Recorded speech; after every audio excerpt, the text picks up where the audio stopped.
우리 하나님 말씀 보겠습니다. 시편 19편 7절로 11절 말씀을 우리 교독하시겠습니다.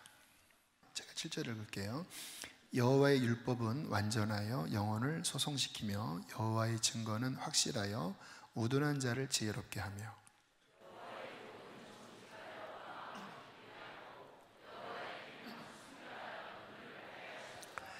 여호와를 경외하는 도는 정결하여 영원까지 이르고 여호와의 법도 진실하여 다 의로우니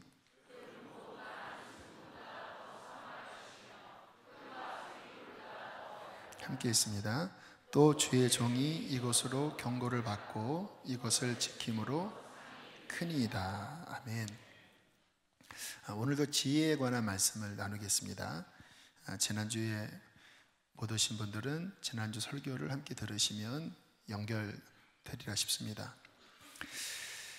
지혜는 우리 인생에 있어서 아주 필수적이고 아주 유용한 그러한 영역입니다. 이번 주에 어떤 기업 신방을 제가 가게 되었습니다. 건설업을 하시는 분이신데 좀 중요한 프로젝트를 앞두고 좀 예배를 인도해 달라고 하는 요청이 있어서 어떤 시간을 짬을 내서 갔습니다. 갔더니 이제 그 사장님은 믿으시고 그 아내분도 믿으시는데 거기에 함께 들어온 직원들, 건설 계통에 있는 직원들은 잘 안 믿으시는 분들이셨어요. 그런 분들이 한 4분 정도 자리에 계셨는데 어떤 말씀을 전해야 될지가 좀 제 안에 고민이 됐습니다. 이제 보통은 그런 곳에 가면 이제 축복의 말씀을 전하잖아요. 사업이 잘 되게 하시고 모든 문제가 다 해결되게 하시고 뭐 이러한 형태의 말씀을 전해야 되잖아요. 근데 여러분들이 아시다시피 또 제가 갖고 있는 신앙관이, 목회관이 막 이렇게 축복 막 잘 되기를 바라는, 물론 그것도 하나님의 마음이지만 무조건 축복만 비는 것은 또 아니잖아요. 또 거기에 믿지 않은 분들이 계신데 그분들도 전도해야 되잖아요. 고민이 되더라고요. 근데 전도하려고 하면 무슨 얘기를 해야 됩니까? 이런 거 다 부질없고 심판이 임한다, 뭐 이런 얘기를 해야 되는데 또 잘 맞지가 않아서 고민이 됐습니다. 하나님 어떻게 해야 될까요? 이렇게 하자니 이게 걸리고 저렇게 하자니 이게 걸립니다. 근데 주님이 마음을 주시더라고요. 축복해라. 지금 이 자리는 축복하는 자리다. 마음이 좀 편안해졌어요. 그래서 이제 하나님 말씀을 가지고 우리가 사업을 할 때 어떤 어려움이 있지만 그때 하나님께 기도하면 하나님이 도와주셔서 우리를 소원의 항구로 이끄신다. 이 말씀을 풀어 나갔습니다. 근데 갑자기 지혜가 떠오르는 거예요. 건설 계통이잖아요. 자연스럽게 어떤 이야기를 제가 했냐면, 그러나 이 땅에서 우리가 하나님의 복을 받고 또 어려움 가운데 하나님의 도우심을 받아서 이러한 중요한 프로젝트를 잘 풀어나가는 것 중요하지만, 그러나 눈에 보이는 이러한 건물들은 불과 100년도 지나지 않아서 다 무너집니다. 근데 자연스러웠어요. 우리들이 불과 100년도 지나지 않아서 우리 이 땅의 부귀영화는 다 끝납니다. 그러면 진짜 복은 무엇이냐? 제가 여러분들에게 분양권을 가지고 왔습니다. 그랬어요. 눈이 동그래지더라고요. 어떤 분양권이냐? 하늘나라의 집. 이 땅에서 건물 세워지는 것은 무너지지만, 부식되지만 저 하나님께서 준비하신 하나님의 나라의 집은 무너지지 않는 영원한 집입니다. 하나님이 이 집을 우리에게 분양해 주기를 원하십니다. 어떻게 할 때? 예수 그리스도를 믿으면서 십자가 복음을 이렇게 전했어요. 참 자연스럽게 흘러가더라고요. 그리고 성령의 어떤 감동이 있었습니다. 그리고 함께 이제 앞둔 문제를 놓고 기도도 하고, 그리고 문제를 놓고 기도하기 전에 하나님의 자녀가 돼야 이제 문제가 풀어지니까 영접 기도를 하자고 했습니다. 그래서 가슴에 손을 얹고 영접할 분들 기도하자고. 저는 이제 눈을 안 떴습니다. 다 이제 기도 끝난 다음에 이제 잘 이제 예배를 마치고 그곳에 함께 하셨던 지역장님이 그러시더라고요. 이렇게 본인이 눈을 떠서 대신 봤대요. 그랬더니 따라하더래요, 이렇게. 그리고 식사할 때 그 사장님이 하시는 말씀이, 보통 이제 건설계가 좀 거칠기 때문에 또 막 그들 말한 일요일에 일이 많기 때문에 크리스찬들이 많이 없거든요.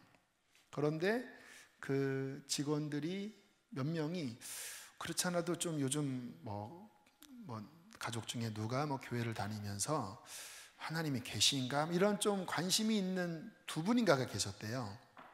그런데 그분들이 아마 좀 진지하게 영접을 하셨나 봐요. 감사했습니다. 만약에 제가 그 자리에서 누군가 주님을 믿으려고 하는 사람이 있는데 제가 그냥 축복만 빌어주고 왔다면 좀 하나님께서 불편하실 수도 있어요. 그런데 제가 그 자리에 가서 그냥 올곧은 어떠한 마음으로 이 땅은 다 무너지는 것이고 이거 해봤자 다 소용이 없고 천국만 중요하다 이렇게 했다면 맞는 말이지만 사람들이 안 받아들였을 거예요. 그렇죠? 그런데 축복도 하고 또 이 땅의 부분도 다루고, 그러나 궁극적인 진리인 하나님의 나라 그리고 구원에 대하여 영접까지 하는 이 부분이 그 어느 것 하나 빠지지 않고 또 듣기에도 부담 없이 받아들일 수 있도록 그렇게 흘러가게 한 것은 하나님의 지혜입니다. 이게 지혜의 영역이에요. 여러분, 지혜가 있으면 어떠한 일을 할 때 그 일이 잘 되게 하는 형태로 올라가요. 어떠한 일을 해도 어렵게 되는 경우가 있고, 또는 될 수 있는 일인데 막히는 경우가 있고, 어떤 일은 힘든데 그 일이 이렇게 하면서 풀어져요. 근데 이 어려운 일들이 이렇게 저렇게 풀어지게 하는 그 요인이 무엇이냐? 지혜라는 거예요. 지혜. 그래서 지혜가 있으면 그 삶에 우리의 삶은 흑백으로 잘 나뉘어지지 않습니다. 그래서 참 고민이 많아요. 상담을 해보면 이게 많은 것들이 이렇게 복합적이에요. 그래서 그냥 단순하게 이거다 저거다라고 말씀드리기가 애매해요. 지금 여러분의 당면한 문제들이 그래요. 지혜가 없으면 못 풉니다. 이거 하면 이게 걸리고 이게 하면 이게 걸리니까. 그런데 하나님의 지혜가 있으면 아주 균형 잡히면서도 또 그 문제를 잘 덕스럽게 풀어나가서 그 일이 성취되게 한다라는 거예요. 그래서 지혜는 우리의 삶에 아주 유용한 것이에요. 그래서 하나님께서는 우리에게 지혜를 구하라고 말씀을 하십니다. 그 성경에 보면 우리 다니엘이 굉장히 지혜로운 인물이었는데, 이제 다니엘과 그의 세 친구들이 바벨론의 포로로 잡혀갔을 때 그들은 유대인이고 그리고 신앙이 좋은 10대 티네이저들이었어요. 바벨론 왕실에 갔을 때 그들의 고민이 뭐였냐면, 날마다 좋은 음식들이 나왔지만 우리가 알고 있는 것처럼 그 이방 나라, 특별히 왕실에서 나오는 음식은 대부분, 특별히 고기 종류는 다 신전에 제사 바쳤다가 나온 음식들이에요. 부정한 음식들이에요. 그런데 포로잖아요. 힘이 없잖아요. 그러나 고기를 먹으면 신앙 양심에 걸리는 거예요. 또 포도주도 권하는데 포도주도 먹을 수 없고, 진퇴양난이죠. 만약에 그 자리에서 나는 안 먹습니다 하면은 이제 뭐 죽든지 감옥에 가는 거고, 먹으면 하나님과의 관계가 끊어지는 거고. 그러니까 이때 이제 지혜가 필요한 거예요. 뜻을 정했습니다. 먼저 하나님의 뜻을 붙잡았어요. 그러나 이것을 풀어나가는 방식은 공손하게 했습니다. 그 환관장에게 이야기를 했어요. 우리가 좀 안 먹게 해주십시오.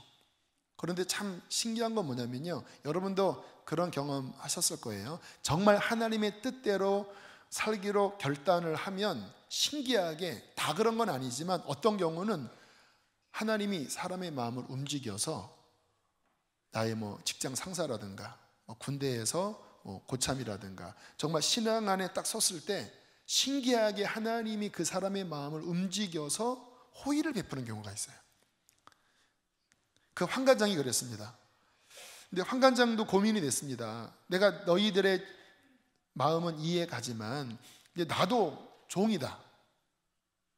만약에 너희들이 고기 안 먹고 맨날 풀떼기만 먹었는데 얼굴이 삐쩍 말라갖고 초췌하면은 이거 느부갓네살 왕이 얘네 왜 이러냐, 왜 안 먹였냐 이러면 내가 징계를 받을 수가 있으니, 그러니까 이 환관장도 고민이 된 거예요. 자, 그때 다니엘이 뭐라고 이야기하는지 1장 12절 13절 한번 보겠습니다. 함께 읽겠습니다. 시작.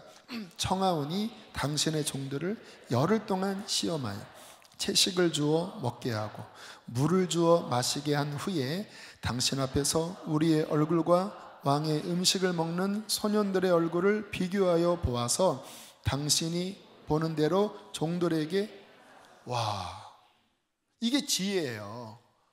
만약에 다니엘이 그래도 나는 할 겁니다, 당신이 잘리면 잘리는 겁니다, 이거는 지혜가 없는 거죠. 근데 다니엘이 뭐라고 합니까? 열흘이라고 하는 제안에 그 환관장의 마음에 동의가 되는 거예요. 열흘은 할만하잖아요. 그리고 다니엘에게 무슨 믿음이 있었냐면, 우리가 하나님의 뜻대로 순종하면 하나님이 모든 것들을 부드럽게 풀어나가실 거야. 분명히 우리의 어떤 외모나 우리의 신체의 모든 기능을 하나님께서는 붙잡아 주실 거야. 믿었는데 이거를 우악스럽게 밀어붙인 게 아니라 그 환관장이 이해할 수 있는 방식으로 제안을 한 거예요. 이게 지혜라는 거예요. 지혜가 있으면 부드럽게 풀어나갑니다. 타협이 아닙니다. 이거는 타협이 아니에요. 어떤 사람은 타협 아니냐, 그냥 그 자리에서 난 안 먹습니다 해야지. 아니, 지혜입니다. 지혜. 어떤 일이 벌어집니까? 그 다음 15절 함께 읽겠습니다. 시작. 1장 15절. 지금 PPT 하는 분들이 밑에 내려갔어요. 읽겠습니다. 시작.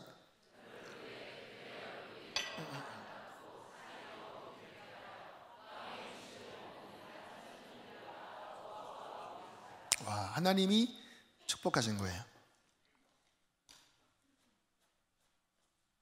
다니엘의 이 제안이 아주 정말 성공적으로 쫙 풀어졌어요.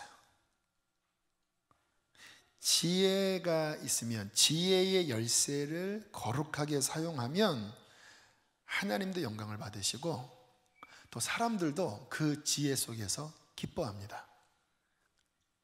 그래서 특별히 공동체 안에서, 그러니까 교회든 가정이든 직장이든, 물론 어느 때는 좀 새 친구들이 우상 앞에 절하지 않고 풀무불에 들어가기도 했잖아요. 그러한 면도 필요합니다.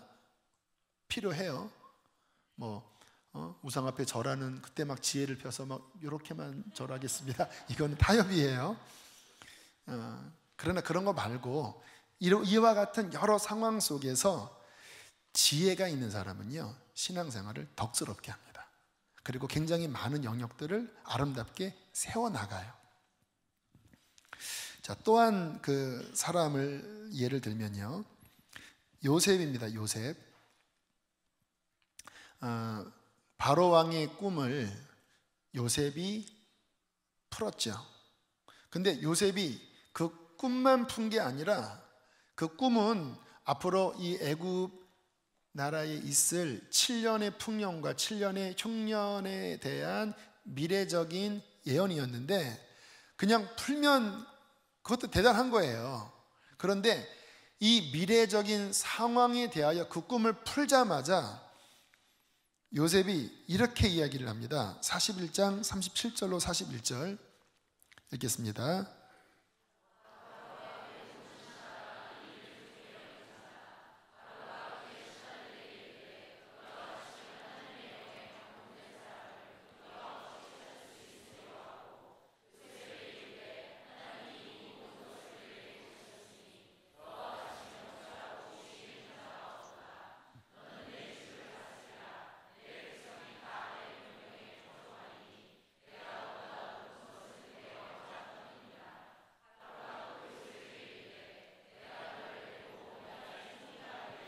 이 앞에 있는 말씀을 제가 설명을 안 드렸네요. 제가 지혜가 부족해서 그런 거 이해해 주세요.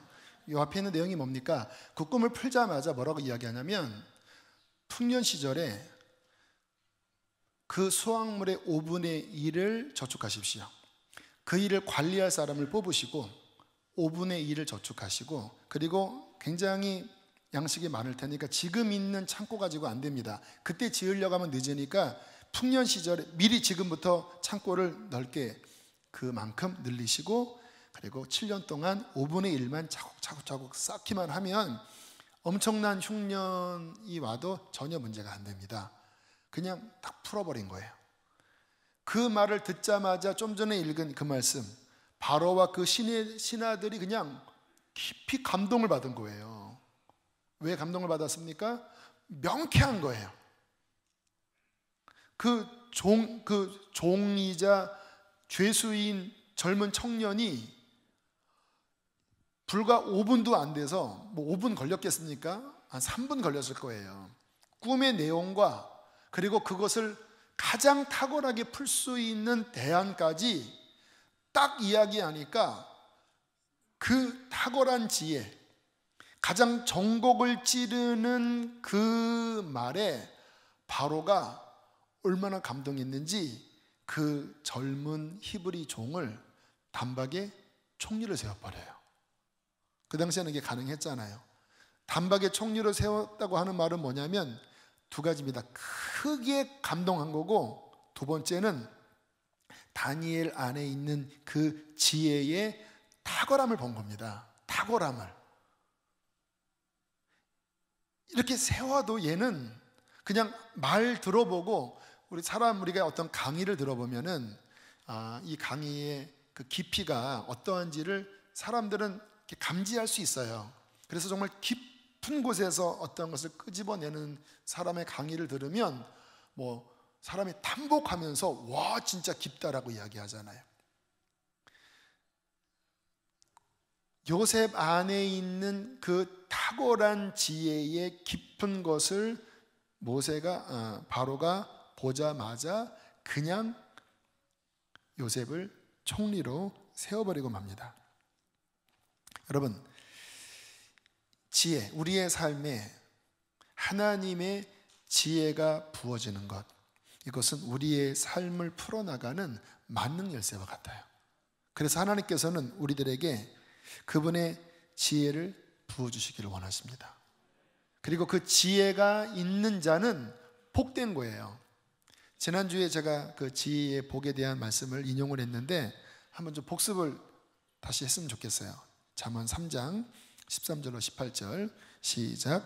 지혜를 얻은 자와 명철을 얻은 자는 복이 있나니 이는 지혜를 얻은 것이 은을 얻는 것보다 낫고 그 이익이 지혜는 진주보다 귀하니 내가 사모하는 이에 비교할 수 없도다. 그의 오른손에는 장수가 있고 왼손에는 부귀가 있나니 그 길은 즐거운 길이요 그의 지름길은 다 평강이니라. 지혜는 그 얻은 자에게 생명나무라. 지혜를 가진 자는 복되도다. 하나님께서 이 지혜를 우리들에게 부어주시기를 축복합니다. 특별히 우리 아이들에게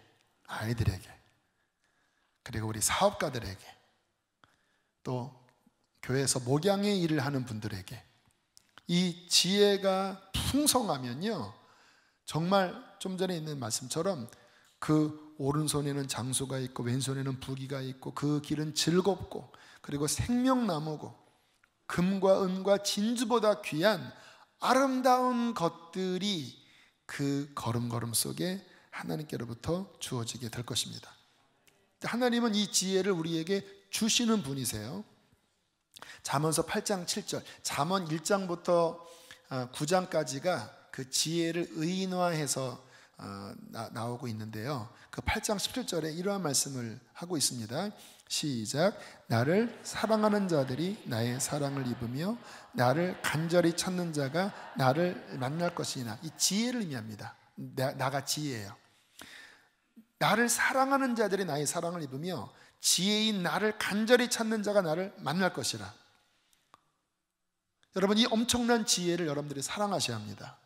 그리고 지혜를 간절히 구하셔야 돼요. 저도 이 지혜를 사모했습니다. 제가 고등학교 다닐 때 교회 선배님이, 저는 이제 안모태기 때문에 지혜가, 그 하나님이 주신 지혜가 별로 없는 사람이었거든요. 근데 그 선배, 3년 선배인데요, 어떤 말을 하면 그 말이 지혜롭더라고요. 그 말의 지혜도 중요한 지혜거든요. 어떤 설명을 참 쉽게, 그리고 비유를 적절하게 담아서 설명을 하는데, 제가 신앙적으로 별로 안목이 없는 저조차도 저분에게는 지혜가 있구나. 부모님이 어릴 때부터, 이 선배 어릴 때부터 지혜를 구했나 보다. 왜냐하면 그냥 평범한 어떤 지식으로 하는 말이 아니라 그 하나님의 어떤 지혜로움이 있더라고요. 지혜를 사모했습니다. 그래서 지혜를 간절히 기도한 적도 많았고, 지금도 저는 지혜를 구합니다. 교회의 여러 가지 일들 속에서 지혜를 구해요. 그러면 그때그때마다 지혜를 주셔요. 여러분, 하나님께서는 우리에게 지혜를 주십니다. 자, 지혜가 무엇인지를 좀 몇 가지 정리를 할 텐데, 좀 성경적인 부분을 놓고 정리를 해볼게요. 이 지혜를 받으면 어떤 일이 벌어지냐면 명석해지는 일이 벌어져요. 지혜 영역입니다. 우리 부모님들이 여러분 자식을 위해서 간절히 바라는 그 솔로몬의 지혜, 하나님의 지혜가 풍성하게 부어지면 이해력, 명철한, 지혜와 명철할 때 이 명철의 영역이 이해력이거든요. 이게 좋아져요. 밝아져요. 불빛이 우리 이 건물 이 전기, 등, 조명 설정할 때 이 조도를 다 계산했어요. 과연 이 조도가 어르신들이 성경책을 볼 때 눈에 보이는 조도인가? 너무 밝지는 않나? 이거 다 계산해서 이 정도 나온 거예요. 지혜도 그 조도가 달라요. 좀 작은 지혜는 그렇게 명철함이 탁월하진 않아요. 그러나 솔로몬처럼, 솔로몬이 지혜를 받을 때 성경은 뭐라고 말씀했냐면 바닷가의 모래처럼 넓은 마음을 주셨다. 그것은 그냥 통이 크다라고 하는 의미가 아니라 굉장히 깊고 넓은 이해력을 주셨다. 그래서 솔로몬에게 어떠한 질문을 하면 솔로몬은 거침없이 대답을 했다고 그래요. 그 어디서 온 여왕 있죠? 어디서 왔죠? 시바 여왕이 질문을 하는데 거침없이 대답을 해요. 그것은 어떤 하나님에 대한 지식이라기보다는 이 세상 이치나 그 시바 여왕이 평소 궁금했던 많은 난제들에 대하여 명철하게 풀어 나갔어요. 또 두 번째 지혜는 뭐냐면 특수 기능에 있어서의 지혜가 있어요. 제가 지난번에도 말씀을 드렸는데 출애굽기 36장 1절에 보면 이렇게 나옵니다. 말씀을 제가 잘 이거 지나갔네요. 네, 지혜가 부족하면 이해해 주시기 바랍니다. 그 오홀리압과 브살렐, 이 두 사람은 성막 기구를 만드는 지혜를 받은 사람이에요.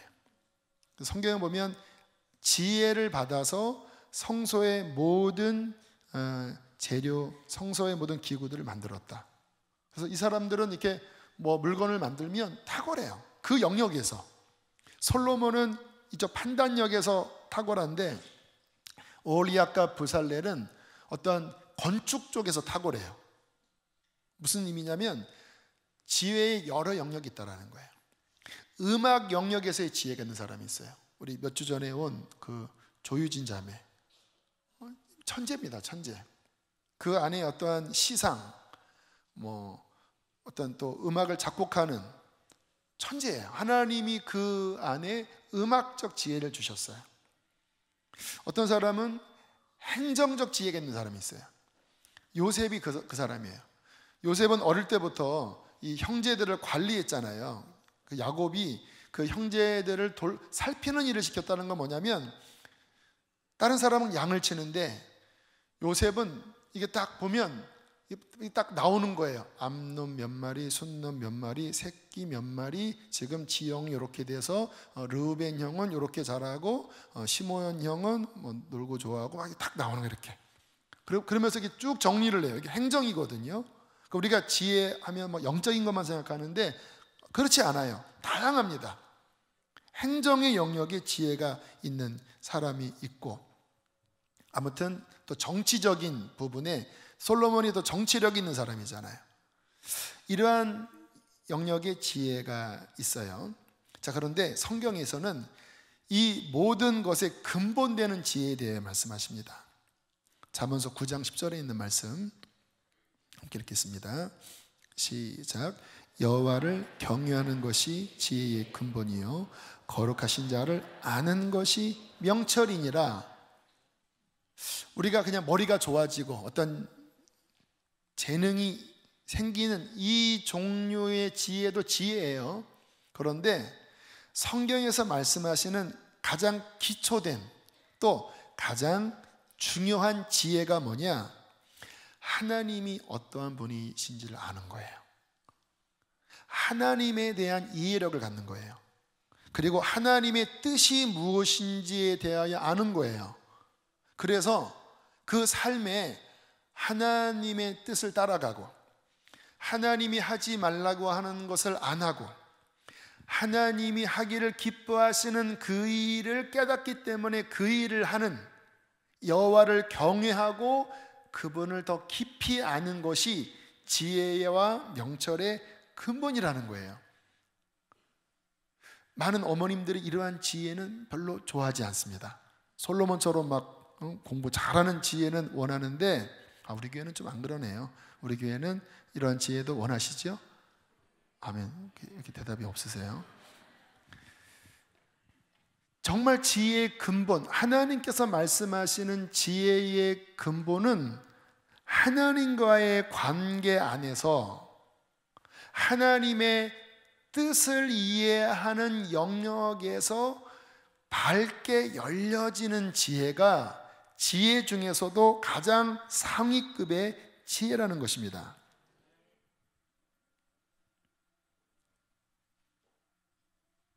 이러한 측면으로 바라보면 머리는 좋은데, 판단력은 좋은데, 하나님을 알고 하나님의 뜻을 이해하는 데 있어서는 뭔가 부족한 사람들에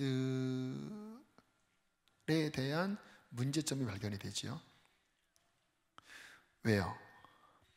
하나님에 대한 영역, 진리에 대한 영역의 지혜가 채워지지 않은 채 어떤 기능, 어떤 재능 이쪽의 지혜가 부어지게 되면, 부모님들 혹시 그렇게 기도하시는 분들은 깨달으셔야 합니다. 그렇게 되면 나중에는 이 지혜 때문에 망해버립니다. 솔로몬을 한번 우리가 생각을 해보면, 솔로몬이 처음에는 어쨌든 하나님께 지혜를 받았을 때 하나님을 경외했었거든요. 또 하나님을 사랑했었습니다. 그러나 본인이 그 국가를 경영하는 데 있어서 재판이 굉장히 어려운 일이었기 때문에 하나님께로부터 지혜를 받아서 재판을 풀어나갔어요. 근데 문제가 뭐냐면, 시간이 한참 흐른 다음에 솔로몬이 우상 숭배에 빠집니다. 솔로몬의 이방 여인 아내를 통하여 마음이 변질돼 버려요. 그래서 하나님 앞에 무너지고 말아요. 그렇게 하나님 앞에 무너지고 나니까 그가 받았던 모든 엄청난 지혜와 부귀와 영화가 갑자기 퇴색돼 버려요. 그렇죠? 그 엄청난 지혜가 그 인생 말로에 하나님을 경외하고 하나님을 이해하는 데에서 망가져 버리니까 다 망가져 버려요. 그러므로 우리가 정말 지혜를 구할 때 진짜 가장 근본, 이게 풀어져야 나머지 재능이라든지 학식이라든지 이 모든 것이 비로소 의미가 있는 가장 근원된 하나님을 알고 하나님을 경외하여 순종할 수 있는 이 영역의 지혜가 우리에게 부어져야 한다라는 것입니다. 그러면 이 하나님과의 영역에서 그분을 알고 그분의 뜻을 이해하고 순종하게끔 만들어주는 그 지혜는 어떻게 오느냐를 우리가 오늘 살펴봐야 돼요.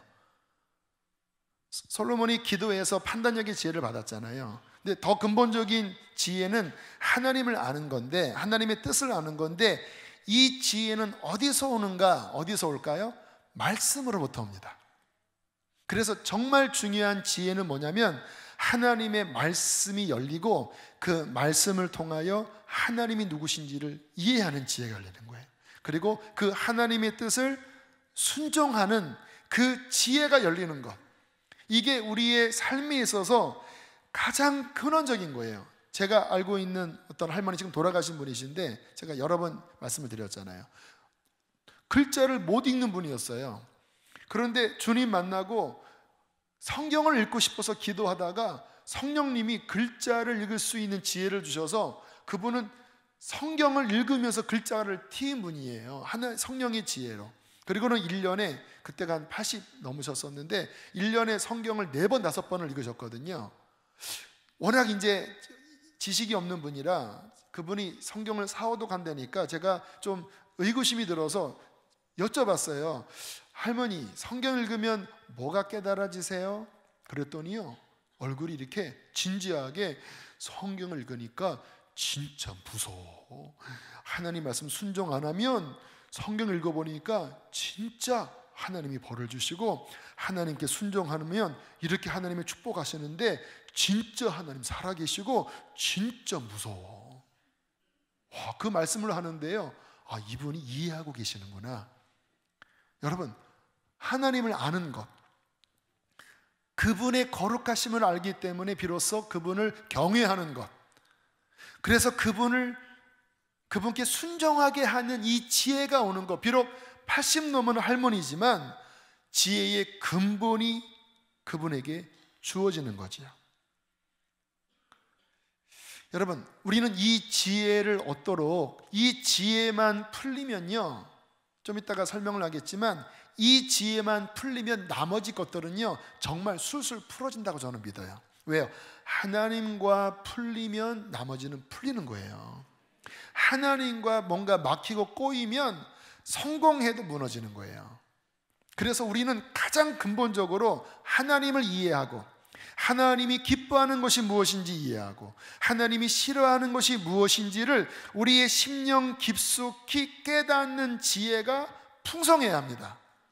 물론 다 말씀 아세요. 근데 그렇게 그냥 머리로 알고 있는 건 지식이 아닙니다. 마음 깊이 그 할머니처럼 정말 경외감이 들 정도로 깨달아지고 성경을 읽을 때마다 아, 이게 하나님의 뜻이구나 막 계속 열리는 이 근본된 지혜가 있으면 하나님과 바르게 관계가 맺어지고, 그러면 나머지는 하나님께서 다 풀어주시고 인도하실 거예요. 그것을 어떻게 가능하게 하는가? 말씀을 통해서 가능하다라는 거예요. 자, 오늘 본문을 다시 보겠습니다. 자, 하나님의 말씀이 우리에게 어떠한 역할을 주는지 시편 19편 7절로 11절에 이렇게 말씀합니다. 자, 제가 읽을 테니까 눈으로 따라오세요. 여호와의 율법은 뭐하다고요? 그래서 영혼을 소성시키며 여호와의 증거는 확실하여 우둔한 자를 지혜롭게 만들고 여호와의 교훈은 정직하여 마음을 기쁘게 하고 여호와의 계명은 순결하여 눈을 밝아지게 하고 여호와를 경외하는 도는 정결하여 영원까지 이르고 여호와의 법도 진실하여 다 의로우니 금곧 많은 순금보다도 사모할 것이며 꿀과 송이꿀보다도 달도다. 또 주의 종이 이것으로 경고를 받고 이것을 지킴으로 상이 크니이다. 하나님의 말씀이 영혼을 살릴 뿐만 아니라 우둔했던 우리의 생각의 영역, 우리의 어떠한 심령의 영역을 지혜롭도록 만들어주고, 그 하나님의 말씀이 우리 안에 들어오면 기쁘게 만들어요. 왜 기쁘게 만듭니까? 그게 이게 올바르고 가장 그 사람이 음식을 먹으면 그 맛의 깊이를 알잖아요. 저는 약간 미식가입니다.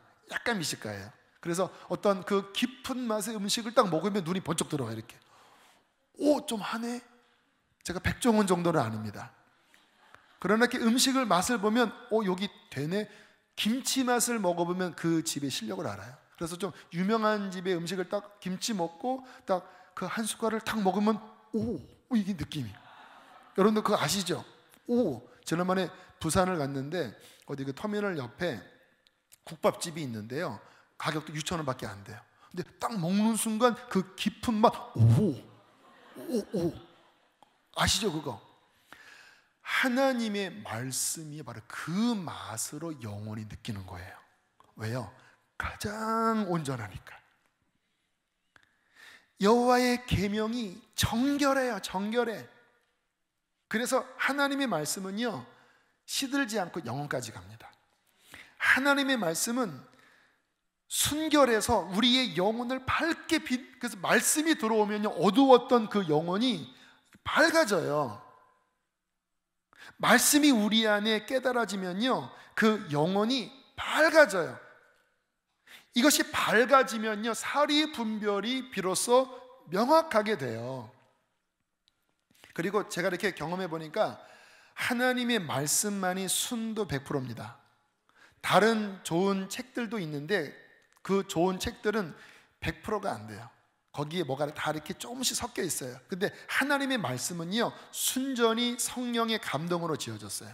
그래서 그 말씀을 우리 영혼에 먹으면요, 영혼의 눈이 밝아져요. 그리고 영혼이 그 맛을 알고 기뻐하게 되고, 영혼이 그 말씀 속에 살이 쪄요. 그리고 달아요. 정말 이 말씀이 깨달아지면요, 영혼이 그 단맛을 느껴요. 그리고 그 말씀대로 살아갈 때 하나님의 상을 받는다는 의미는 뭐냐면 좋은 결과가 그에게 주어진다는 거예요. 왜 그러느냐, 제가 이렇게 보니까 이 인류를 봐도요, 이 선진국들을 보면, 물론 지금 뭐 유럽이나 미국 이런 나라들이 말씀에서 많이 멀어졌어요. 안타깝습니다. 그러나 그럼에도 불구하고 그 오랜 역사 속에 그 나라의 가치관은 기독교적 가치관입니다. 정직. 미국 같은 나라는 다른 것은 좀 봐줘도 거짓말을 하면요, 매장당한다고 하더라고요. 근데 그게 기독교적 가치관이거든요. 그리고 정직함, 공평함, 이러한 그 성경에서 말씀하는 그 가치관이 그 사회의 그 기초로 깔려 있습니다. 그게 어쩔 수 없는 수천 년에 흐르는 그런 어떤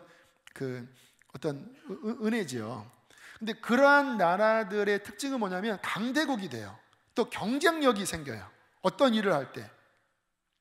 어떤 교수님이 그러더라고요. 이 프로테스탄트의 경건 운동, 그 복음적 경건 운동이 제대로 그 나라에 뿌리 내리면 그 나라는 다 부강한 나라가 됐대요.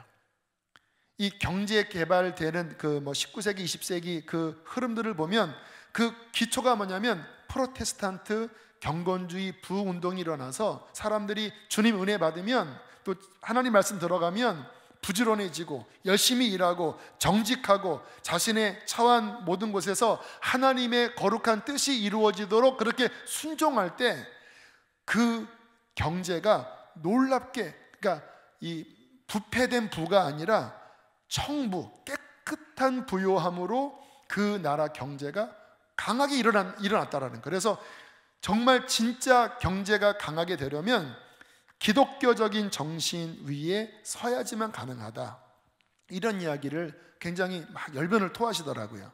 그 이정훈 교수님이 하는 이야기예요. 근데 제가 봐도 정말 그래요. 그러나 후진국들은요, 가보면 특징이 뭐냐면 그 안에 부정부패가 많고 그 안에 어떤 썩어 있는 것들이 많아요. 왜냐하면 기독교적인 가치관이 그 나라에 깔려 있지 않아요. 공산주의도 그렇고, 공산주의 잘 사는 나라가 없잖아요. 그리고 불교 국가들 보면 잘 살지를 못해. 왜? 그 안에 깔려 있는 어떤 마인드가 하나님 말씀이 아니에요. 다 무속이고, 그리고 굉장히 이렇게 비합리적인 게 많아요. 근데 그러면 국력이 약해져요. 신기한 건요, 지난번에 제가 한번 그 영상을 보여드렸는데, 남미 과테말라의 어떠한 지역이 우상 숭배하는 지역이었는데, 그 무당이 죽으면서 강력한 부흥이 일어나서 그 마을 전체가 하나님의 통치 안에 들어갈 때, 그 마을의 이 농작물이 복을 받아서 막 3배, 4배, 5배의 결실이 나오고, 그리고 이만했던 경작물이 그 부흥이 임한 다음에 막 3, 4배가 막 커져서 전 세계 농업하는 그런 단체에서 연구하러 왔다고 하잖아요. 참 신기하죠? 남과 북한을 봐도 여러분 보세요. 물론 우리나라도 여러 가지 어려움들이 있어요. 그러나 우리나라가 건국될 때 헌법에 굉장히 중요한 기초가 말씀에 근거한 것이 되도록 세웠대요. 저는 헌법을 깊이 연구하지 않았지만 그 당시에 독립운동하고 우리나라 건국의 기초를 세웠던 많은 분들이 목사님들, 그리고 기독교의 영향을 받은 분들. 그래서 제일 처음 재헌국회 때 하나님 앞에 목사님이 기도하고 첫 국회를 했다고 그러잖아요. 1948년도에. 그렇게 우리나라가 새롭게 건국되어지고 50년, 60년, 70년이 된 지금 이 나라의 어떤 상황을 보세요. 물론 문제가 있습니다. 그러나 기독교적인 정신이 깔려 들어갈 때 이 나라가 변화된 걸 보세요. 동시에 북한을 보십시오. 여러분, 남북 분단됐을 때 더 지식인들 층이 북한에 많았대요. 그리고 자원이 북한에 훨씬 더 많대요. 그런데 북한은 하나님 제일 싫어하는 우상 숭배하고 김일성을 신격화하고, 어느 순간부터 탈북한 분 이야기 들어보니까 북한의 이 경작 상황이, 농사를 지으면 북한은 배급 제도잖아요. 배급을 통해서 인민들의 민심을 붙잡고 통치하거든요. 근데 신기하게요, 어느 해부터 매 해마다 10%씩 감소했대요. 그리고 어떤 해는요, 김일성 생존, 어떤 해는요, 논밭에 논에 이 벼를 심었는데 그 해 다 깡통이었대요. 다 쭉정이었대요. 그래서 왜 그런가 연구해 봤더니 북한은 한날 벼를 심는데요. 왜냐하면 이제 그 체제 자체가 그 공산당에서 심는데요, 벼를 심을 때. 근데 동일한 날 심었는데 비가 그때 확 와서 모든 벼가 다 이 빈 껍질이 된 거예요. 그때부터 고난의 행군이 시작돼서, 여러분, 오늘 이 현대 시대에 300만 아사가 말이 됩니까? 그리고 우리나라에서 이제 남북 교류가 한참 있을 때 비료를 갖다 줬는데요, 북한에는 비료를 뿌려도 경작이 안 돼요. 심어도 그 땅 체제 자체가 완전히 망가져서 우리가 모르는 그 미생물들의 어떠한 그 체계가 땅에 잘 있어야 그게 경작되는데 그게 다 망가져 버렸대요. 그래서 심어도 안 된대요.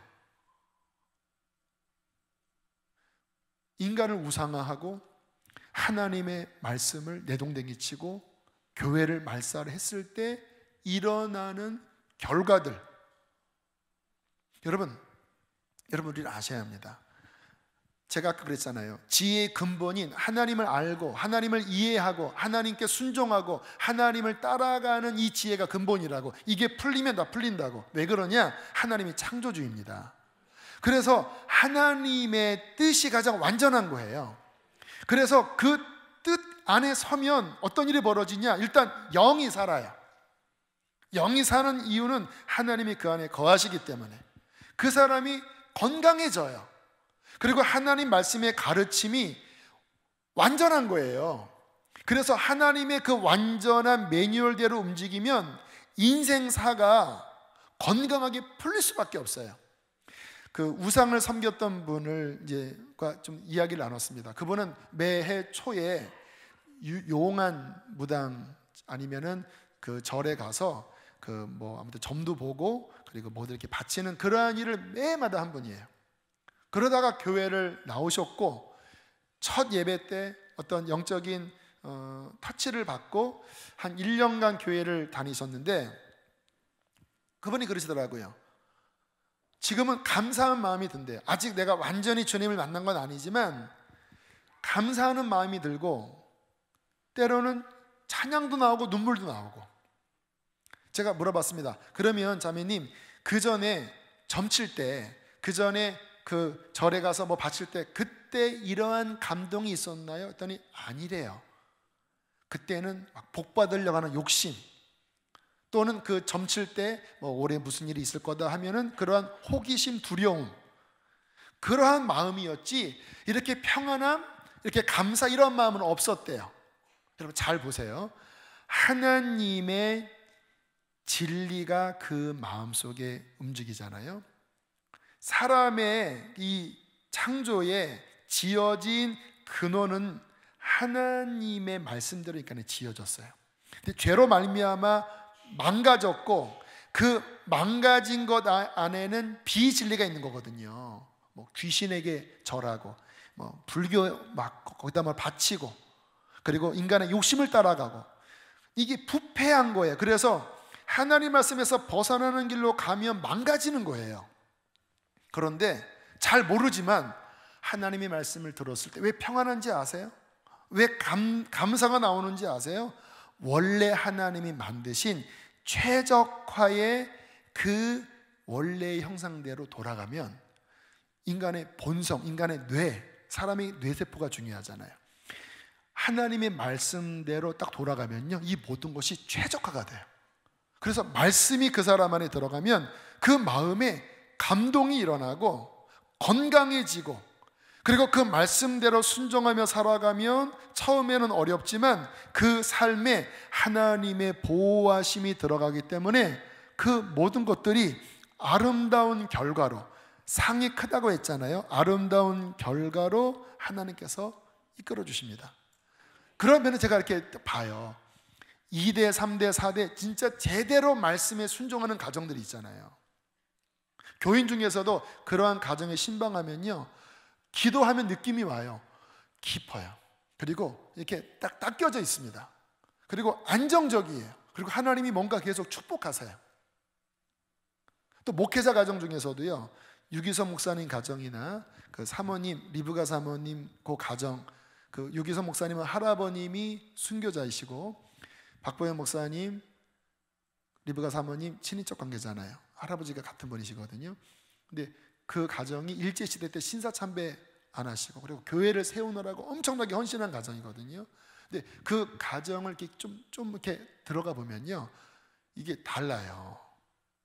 그 박 목사님 그 형제들 보면 뭐 누님들이 계시고 하는데 이게 분위기가요 진짜 달라요. 물질적으로도요 엄청나요. 엄청나요. 이거는 그냥 이게 아니라 그 선조 때부터 하나님 말씀 안에 순종하는 이 어떠한 하나님의 페이버라고 하죠. 그분의 어떤 은총들이 이 가정에 눈에 보이지 않는 엄청난 곳으로 깔려 있고, 물론 그러한 가정이라도 나 하나님 안 믿어요 하면 축복에서 벗어나요. 그러나 그가 딱 돌이키잖아요. 그러면 하나님이 막 부어주십니다. 그때마다 느끼는 게 이 하나님 말씀 안에 들어간다라고 하는 것, 그 말씀 안에서 하나님이 누구신지를 깨닫고 그분의 바른 길을 걸어간다라고 하는 것은, 이거는 그 개인이나 그 가문이나 교회나 지역이나 국가에 엄청난 하나님의 은혜와 좋은 결과로 가져온다고 저는 믿어요. 그래서 우리가 신앙생활을 하면서 무조건 뭐 도와달라, 무조건 복 달라고만 할 것이 아니라 정말 하나님의 말씀 속에서 하나님을 깊이 이해하고 그분의 도를 배우고 그 길을 걸어가는 이 영역이 증진되어져야 합니다. 많은 분들이 교회를 다녀도요, 이 영역이 굉장히 얕아요. 하나님이 누구신지 잘 깊이 모르고 하나님의 도가 무엇인지에 대하여 깊이 그 안에 열려지질 않아요. 그러면 지혜가 부족할 수밖에 없어요. 인간 지혜는 있을지 몰라도 지혜의 근본인 영역에서 부족할 수밖에 없어요. 그래서 제가 성경 읽기에 대하여 교회 학교나 왜 우리 장년들 강조하냐, 이게 단순한 성경 몇 번 읽었는지가 아니라 이게 제대로 들어가면 지혜의 근본과 연결된다는 거예요.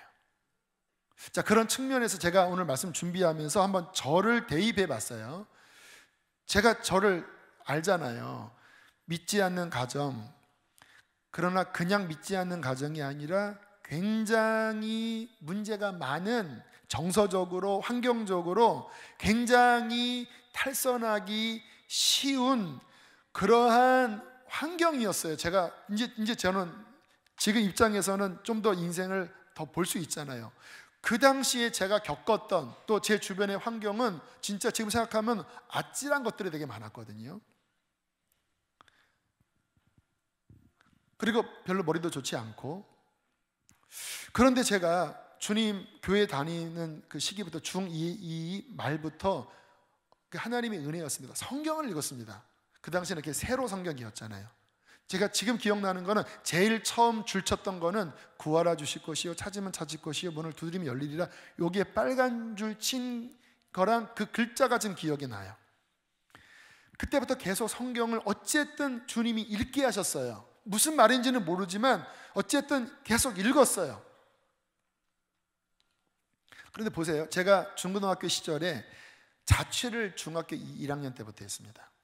초등학교 때는 이 집 저 집 다녔는데 제가 6학년 때 다녔던 집에서는 그 형님이 본드를 하고 이런 얘기하면 안 되는데 여기까지 하겠습니다. 왜냐하면 거기 제 친구가 지금 이제 전도사하고 제 설교를 자주 듣거든요.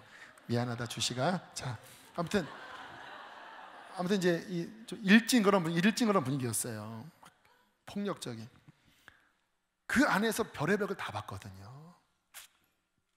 자취를 했습니다. 누님과 자취를 했어요. 중1부터. 그러면 거의 99% 잘못된 길로 갑니다. 누가 저를 잡아줍니까? 누님도 저를 안 잡아줘요. 싸웠거든요.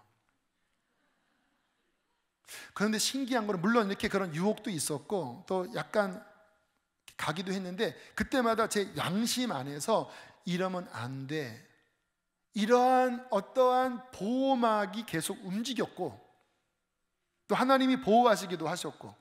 근데 저는 얼마 전까지만 해도 어쨌든 감사한 거긴 하지만 좀 착했나 보다라고 생각했거든요. 왜냐하면 중학교 때부터 이렇게 옳고 그름에 대해 제 안에 기준들이 있었어요. 근데 제가 오늘 말씀 준비하면서 연결이 됐습니다. 제 안에 자원이 없거든요. 영적인 이 자원이 없거든요. 기도해 주는 사람도 없고 환경은 복잡하고. 그런데 말씀이 제 안에 중학교 때부터 들어온 거예요. 나도 잘 몰랐지만 그 말씀 한 절 한 절이 제 안에 아주 작게지만 스며들기 시작했던 거예요. 말씀은 무엇입니까? 하나님을 경외하는 도잖아요. 무엇이 바른 길인지 의의 도를 가르쳐 주잖아요. 근데 그게 제 안에 스며들면서 나도 모르게 그런 것들을 막을 수 있는 어떠한 최소한의 안전장치를 제 안에 영향력을 주었던 거예요. 자, 잠언 2장 10절 12절 PPT, 그 다음 PPT입니다. 시작. 곧 지혜가 내 마음에 들어가며 지식이 내 영혼을 즐겁게 할 것이요 근신이 너를 지키며 명철이 너를 보호하여 악한 자의 길과 패역을 말하는 자에게서 건져내리라. 지혜가 들어갈 때 이게 너를 근신하게 하고 그리고 악한 자의 길과 패역을 말하는 자에게로부터 건질 거다. 지혜가 들어가면. 왜? 지혜는 우리를 근신하게 하고 우리에게 옳고 그름을 분별하게 하고 악의 길로 가지 않게 하는 하나님의 도를 가르쳐 주는 거거든요. 이해되시죠? 이게 제 안에 흘러 들어왔었구나. 그래서 그때 물론 이렇게 약간 들어간 적도 있었습니다. 그러나 그러면 너무 괴롭고 회개를 했어요. 지금 생각해 보니까 왜 내가 그때 회개를 했지? 하나님의 지혜가 말씀 속에서 나도 모르는 사이에 어떤 기준들을 제 안에 형성했던 거예요. 지금도 저는요, 성경을 읽으면 이 영역에 있어서 계속 저의 어떠한 잘못을 밝히세요. 오늘은 에스겔서를 다 읽었는데 아무튼 아침 새벽기도 끝나면서부터 점심 먹는 11시 40분까지 해서 에스겔서를 다 읽었어요. 대충대충 읽은 게 아니라 물론 어떤 영역을 좀 빨리 속독했지만 아무튼 힘써 읽었습니다. 거기 보니까 어떤 내용이 나오냐면 이렇게 영화로운 두로 또는 굉장히 강성했던 이집트, 근데 그 강성하고 부유했던 그 교만으로 말미암아 결국 그들이 무너졌다고 하는 그 내용을 보면서 제 안에 어떤 생각이 들었냐, 부유하고 그리고 강성한 게 이게 위험할 수 있구나. 우리 교회가 부흥하고 뭔가 이제 이름이 알려지고 하는 이 영역이 내가 정신 차리지 않고 교만해지면 이게 나중에 무너질 수 있는 거구나. 다 아는 이야기들이에요. 그런데 오늘 말씀을 읽으면서 딱 제 옷깃이 딱 이렇게 여며지더라고요. 더 조심해야 되겠다. 겸손해야 되겠다. 여러분, 이와 같은 지혜, 하나님의 도에 대하여 무엇이 중요한지 아냐? 겸손이 중요하다. 잘 될 때 이게 잘못하면 두로처럼 이집트처럼 무너진다. 겸손해라. 이와 같은 것이 우리 안에 깨달아져서 바른 길, 하나님이 기뻐하는 그 길을 찾아 나가는 이 인식이 우리 안에 계속 밝혀지는 이 지혜가 지금도 저를 계속 말씀으로 저를 붙잡아 주거든요.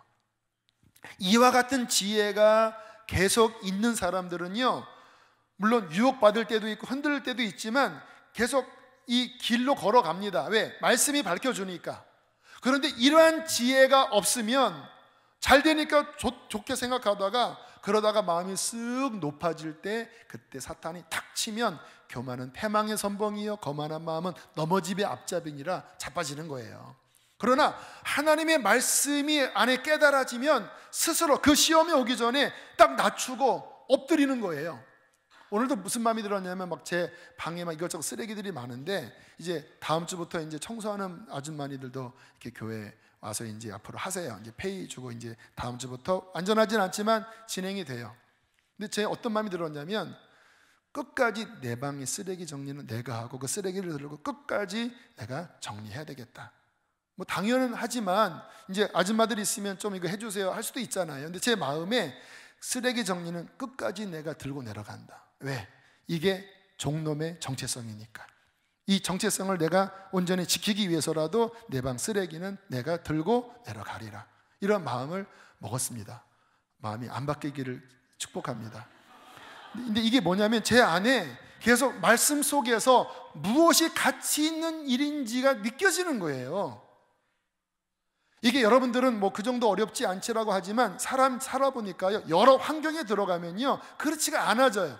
근데 그때마다 하나님의 말씀이 열려져 있는 사람, 말씀을 통하여 여호와의 도를 깨닫고 하나님의 가치관이 그 안에 부어지는 사람은 어릴 때도 저를 보호했고 지금도 그 말씀이 나를 보호할 것이고 이 말씀을 계속 붙잡는다면 마지막 날까지 말씀이 나를 보호하리라 믿습니다.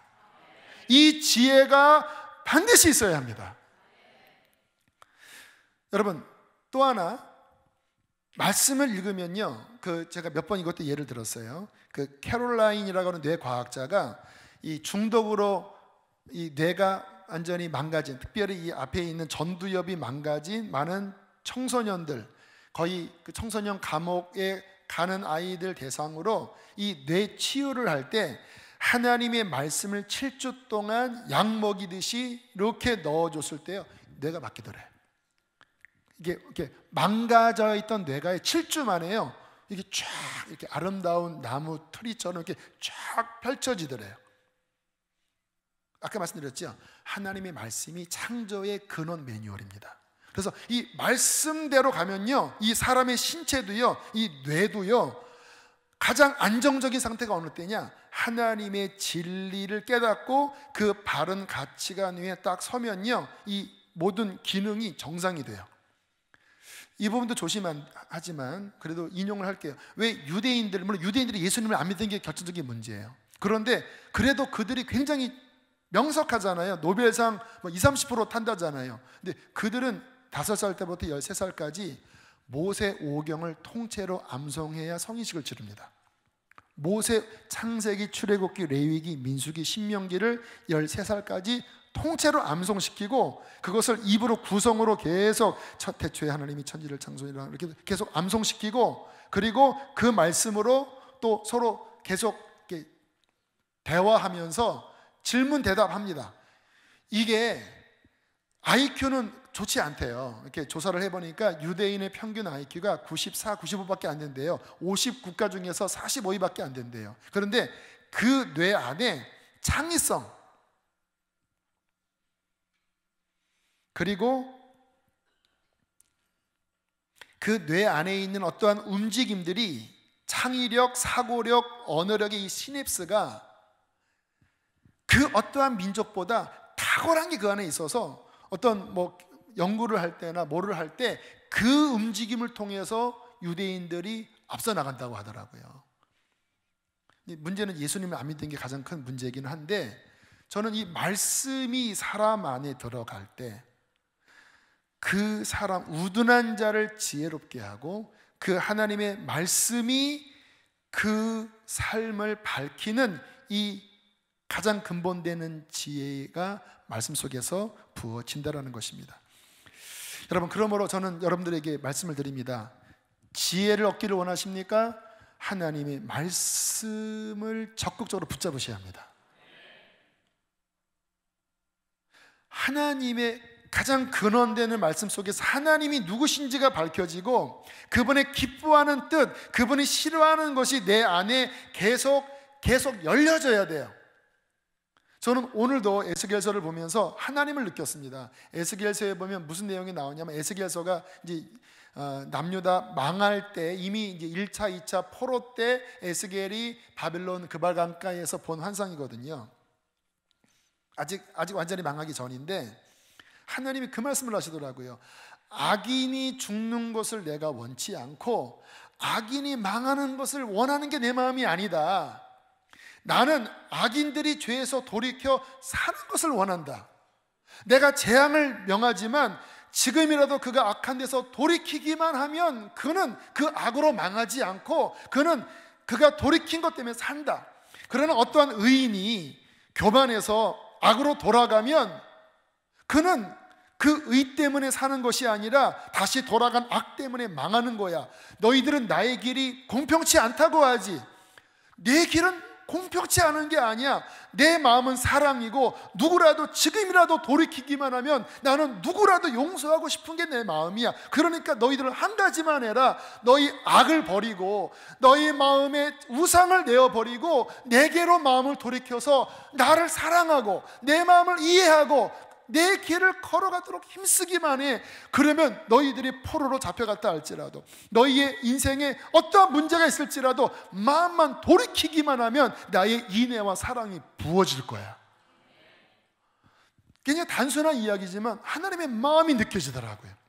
하나님은 우리가 망하기를 원치 않는구나. 우리 교회에서 천국 지역 제대로 못 믿으면 심판받는다 이야기하지만 하나님의 정말 본심은 심판도 아니고 저주도 아니고 복주기를 원하시는 건데, 그러나 우리가 마음을 돌이키기만 하면 그 엄청난 은혜가 부어지는 거구나. 짧은 이야기입니다. 근데 이 안에 하나님의 마음이 다 들어있어요. 그리고 우리가 이 마음대로 늘 하나님께 넘어졌다 할지라도, 하나님 죄송합니다, 다시는 하나님 사랑합니다, 하나님 나 주의 길로 걸어갈게요, 이 마음을 갖기만 하면 하나님이 축복하시잖아요. 이런 진리의 깨달음 속에서 하나님과의 관계가 원만하게 풀어질 수 있다는 거예요. 한번 생각해 보세요, 여러분 스스로. 이렇게 저처럼 하나님의 말씀 속에서 내 영혼에 새록새록 날마다 교만할 때 겸손히, 또 뭔가 무지할 때 하나님의 뜻을 이해하는 이러한 마음의 깨달음이 성경 안에서 계속 보여지는 말씀 생활을 하십니까?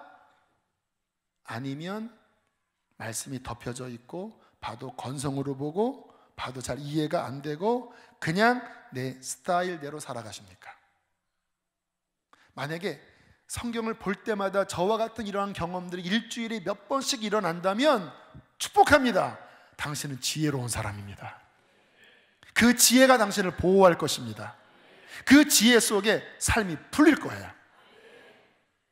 그러나 일주일의 삶을 돌이켜볼 때 그게 제대로 열려진 적이 없고 잘 펼쳐지지도 않고 머릿속에 알고 있는 지식이 하나님이지 그 영혼을 깨닫게 하는, 내 영혼을 기쁘게 하는 그 생명 어린 말씀의 열려짐이 일주일 동안에 거의 없었다면 그분은 아쉽게도 지혜가 결여된 사람이에요. 그런 어둠 가운데 행할 것이고 삶이 복된 길로 잘 안 나가게 될 것입니다. 다시 우리가 이 말씀 앞에 하나님 내게 지혜를 주십시오. 하나님의 말씀으로 인한 지혜가 열려지게 하여 주십시오. 이러한 갈망으로 다시 하나님 말씀 앞에 깊이 들어가는 우리 모두가 되시기를 주의 이름으로 축복합니다. 우리 함께 이 시간 찬양하고 기도하겠습니다. 이 찬양 옛날 찬양이긴 하지만 잘 안 불러서 모르실 텐데요. 오늘 가사가 분명하니까 좀 가사 붙잡고 우리 함께 찬양하고 기도하겠습니다.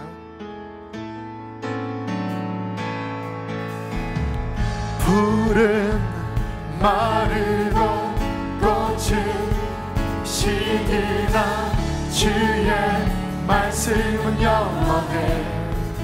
가사를 그대로 고백하세요. 푸른 마르고 꽃은 시기나 주의 말씀은 영원해. 주의 말씀을 믿는 자, 주의 말씀을 믿는 자, 그의 구원을 얻으리. 주의 말씀을 행하는 자, 그의 능력을 보게 되리라. 주의 말씀은 영원해.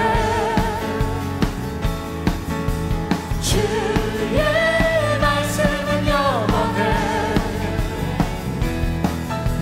주의 말씀은 영원해. 영원해. 영원해. 다시 한번 고백합니다. 푸른 마르고 푸른 마르고 꽃이 시기나 주의 말씀은 영원해. 푸른 마르고 꽃이 시기나 주의 말씀은 영원해. 주의 말씀을 믿는 자, 그의 구원을 얻으리. 주의 말씀을 행하는 자, 그의 능력을 보게 되리라. 주의 말씀은 영원해.